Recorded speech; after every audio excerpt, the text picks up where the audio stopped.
Welcome to 805 Focus. I'm Dr. Cinder Sinclair with Nonprofit Connect, and we will be bringing you the latest on your favorite nonprofits. So get ready to be inspired. Our special guests today are Alec Hardy and Inga Rose, and they are with the Chrisman California Island Center. Welcome. Thank you. Thank you for having us. Thank you so much for being with us today. You have quite a story to tell. So now, Alec, you are in charge of operations. Yes. And Rose, you are a volunteer. I'm a volunteer at the center and a volunteer for the National Park Service as a relief ranger. You are a treasure. All right. So where should we start? I think the Chrisman California Island Center. Channel Islands. I doubt that a lot of people know what that is. I mean, I've seen it there in Carpinteria, and I've even peeked inside. I thought maybe it was a museum, but it's really research as well, right? Yeah, and what we'd like everybody to know is that the center is the headquarters for the Santa Cruz Island Foundation. Not only do we have archives of all of the California islands in the center, but we also have displays of the 8 channel islands that are off of our coast, off of Southern California. So we have 8 displays in a kind of a museum format that really have timelines and data sheets about each one of the islands. We also have interactive displays about Juana Maria, who was the lone woman of San Nicolas, who was the inspiration for Island of the Blue Dolphins, which lots of elementary school kids read. In addition, we also have displays, webcams on the island that display live shots from the island. So that's pretty cool. That's and a mini kind of a mini art gallery of some of Richard Diebenkorn's work. He was a fairly famous, more abstract artist, but he was good friends with Carrie Stanton, the founder of the Santa Cruz Island Foundation. So it is open to the public.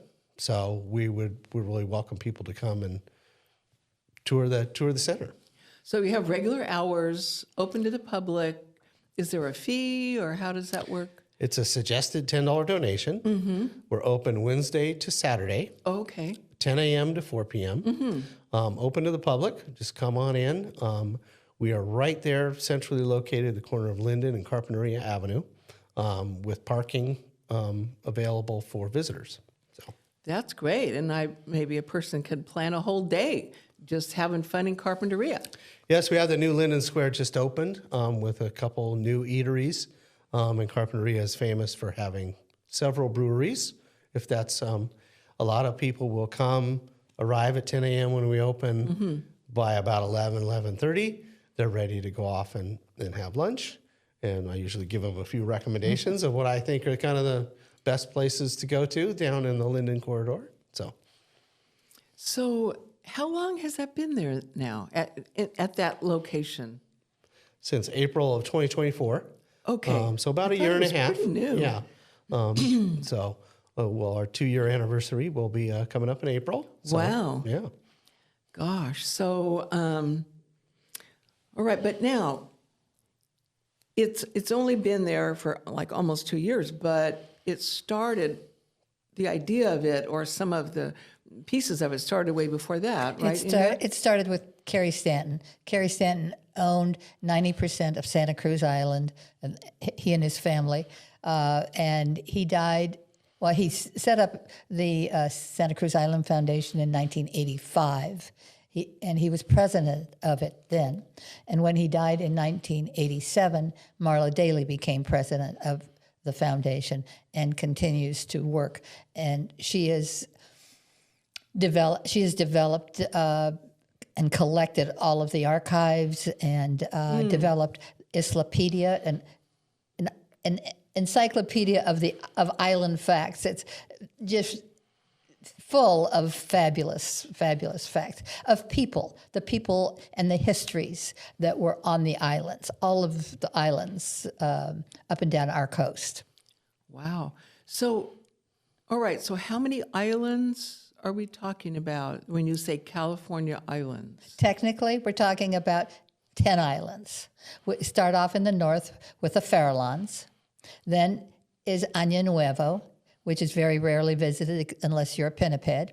And then our 8 Channel Islands here, starting with San Miguel, Santa Rosa, Santa Cruz, and Anacapa, and then also Santa Barbara Island. Those are the 5 Park Service National Park Islands. Then you have Catalina, which has its own conservancy and has a city there, 1 square mile city. And then you have the 2 Navy Islands, San Nicolas and San Clemente.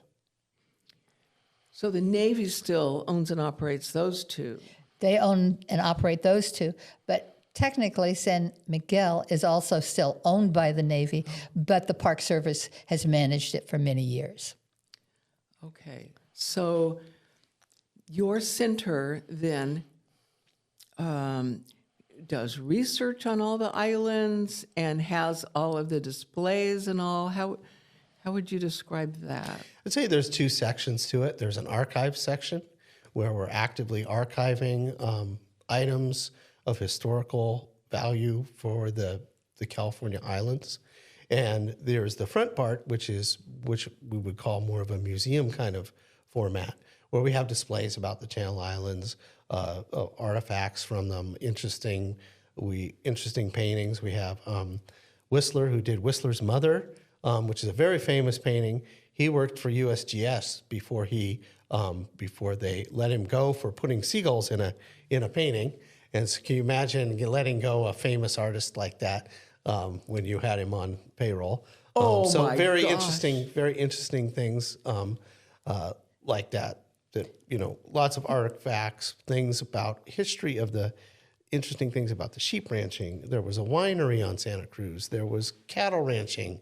So all of the islands have a unique story to tell, and like Inga would probably say, is they're very different. They're not. It's not just the same island. Each one has its own personality, so to speak. And a lot of the islands started out with sheep ranching because it was easy. And why would you put sheep on an island? Well, there's no disease. There are no fences needed. Sheep wrestling wasn't very problem. And so you could just let them off and there would be food for future people coming along, boats, or the owners would go out. San Miguel had sheep on it for over 100 years. Wow. So how did you both get involved with the center then? I graduated from high school in 1986 from Avalon High School on Catalina. Oh, So I grew up from when I was about 11 until I was about 22 on Catalina Island. oh, that's From quite there, a life. yes, and I decided to move to the mainland, as many islanders who graduate do. I moved to the mainland and went to City College. So my dream was to get into computers and work in computers. I worked about 35 years, working my way up from programmer to analyst to eventually application supervisor with the city of Santa Barbara. I just recently retired from there. And Congratulations. Thank you. And this job came up and it seemed like really a perfect fit for me. It's not full time. I can hang out and talk about the Channel Islands. I have a Catalina 25 in Ventura that I take out to Santa Cruz pretty regularly. Oh. Just about a month ago, I came back from a week and a half at the Isthmus on Catalina. So it kind of seemed like a really good fit for me. I'm also very involved in Carpinteria. I'm a member of the Rotary Club in Carpinteria, and so it seemed a good fit for me. I've got a child just graduated from Carpinteria High and one who's a sophomore. So it kind of seemed a very good fit for me. And That is Inga's been great. going to the islands for forever.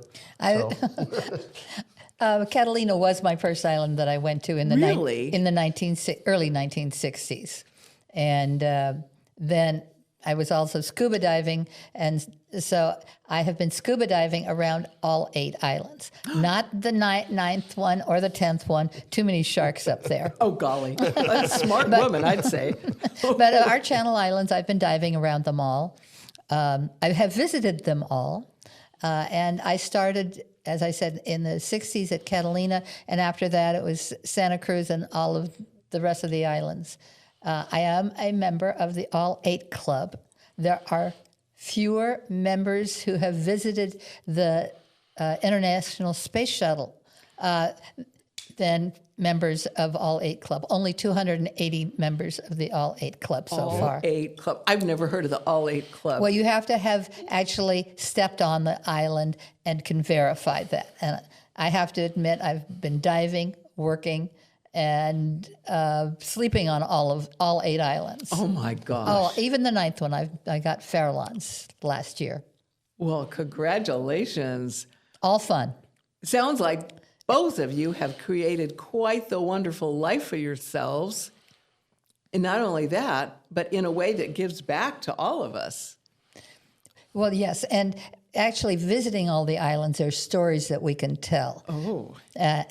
For example, the most westerly island, the windiest, San Miguel, is my favorite. Oh. And I have spent actually 63 weeks on San Miguel Island over the years.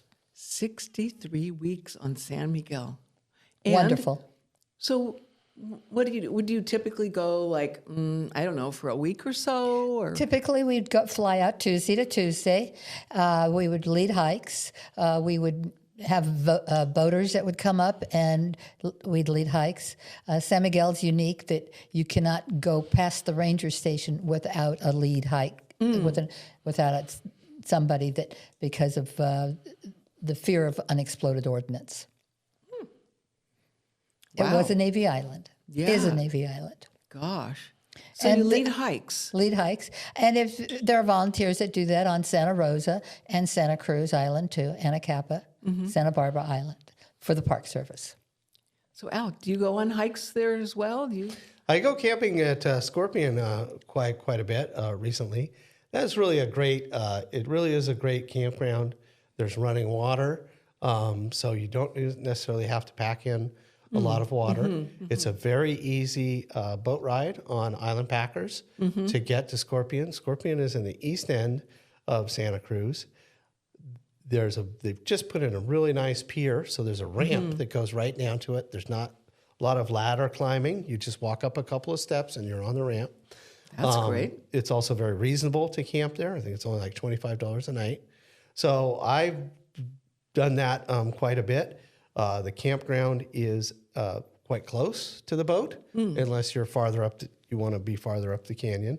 Not a little bit different on Santa Rosa. The campground's about a mile from the boat. Oh, So you got to hike. You gotta haul all your stuff. Yeah, it's at least That's it's even not worse up- on Miguel. Yeah, at least it's not uphill, but it's a kind of a flat, and that's kind of also the very interesting differences between the islands. You get to Santa Rosa, lots of sandy beaches, kind of very gentle canyons. Santa Cruz, it's got a lot of rocks and a lot of caves and really exciting things. So there are quite a bit of caves on Santa Cruz that you can go through, and you may have heard of Arch Rock on Anacapa Island. That actually between Anacapa and Santa Cruz, I know of probably like 5 different arches. So just all kinds of neat stuff that you can experience beyond. Painted Cave is another very interesting cave. It's the 4th largest sea cave in the world. It extends think I back knew something that. like crazy. Almost 1,200 feet. Yeah, 1,200 feet all the way into the back. You would probably get lost if you tried to kayak into it. They can drive the entire boat into the mouth of the cave. This is a very big boat, too. And what island is that one on now? Santa Cruz. And it's called Painted Cave because of the mineral deposits on the walls. Okay. The Indians, the native Chumash, did not in any way make any alterations to the cave, but the cave is caused by a fault in the volcanics.